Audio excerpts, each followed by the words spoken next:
Now we have a Numark MixDeck here. There was a complaint of a grinding noise on the right platter when ejecting CDs.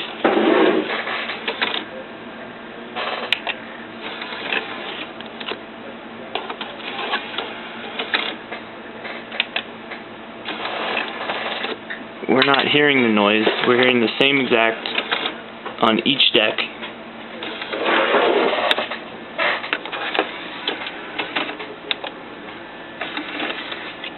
Trying multiple different CDs.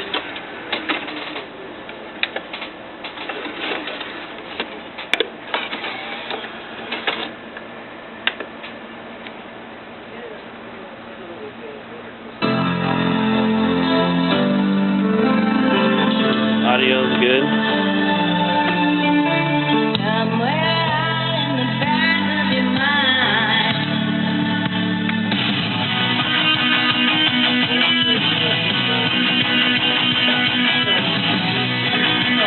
Doing exactly the same thing the other one was doing. Yeah.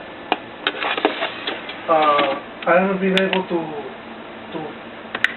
make a change here. No issue with noise on the deck.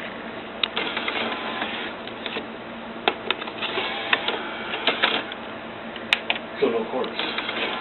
The unit gone through the similar test for well over a week now, and are not hearing anything different from one side to the other. Okay. Well, Everything looks good. Displays are good. Case, good physical condition. Yeah, that's the status of the